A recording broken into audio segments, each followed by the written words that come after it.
జగమే మాయా బతుకే మాయా వేదాలలో సారమింతేనయా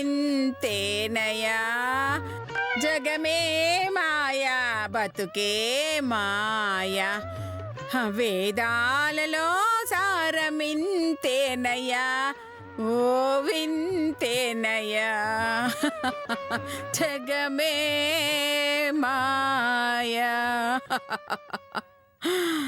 జగమే. ఆ రోజు దేవదాసు పక్కన ఓ కుక్క మిగిలింది. ఈరోజు నా పక్కన ఇదిగా ఈ గాడిద మిగిలింది.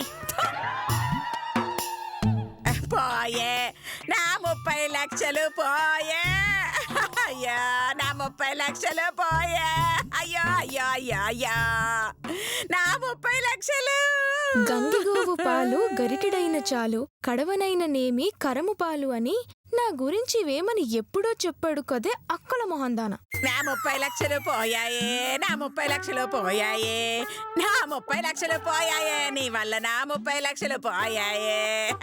అయ్యో నా 30 లక్షలు పోయాయే, 30 లక్షలు పోయాయి నాన్న చేతు. అయ్యో ఆ మధుమతి మాయలో పడి మొత్తం పోగొట్టుకున్నాను రా.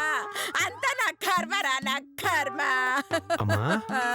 అమ్మా అమెరికాలో ఎంఎస్ చదువుకుని గాడిద పేడతో మందు తయారు చేస్తారంటే ఎలా నమ్మానమ్మా నేను?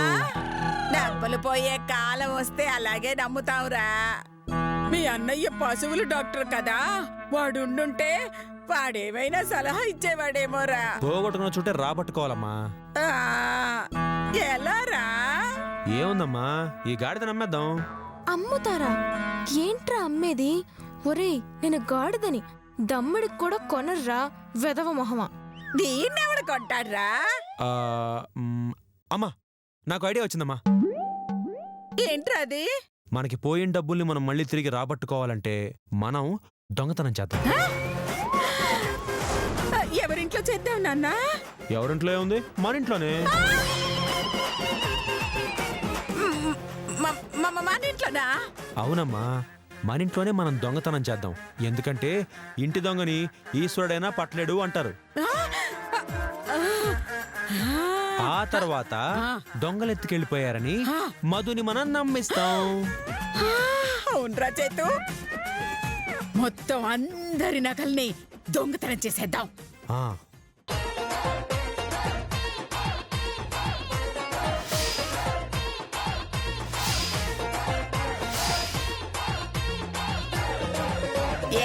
సూపర్ అమ్మా.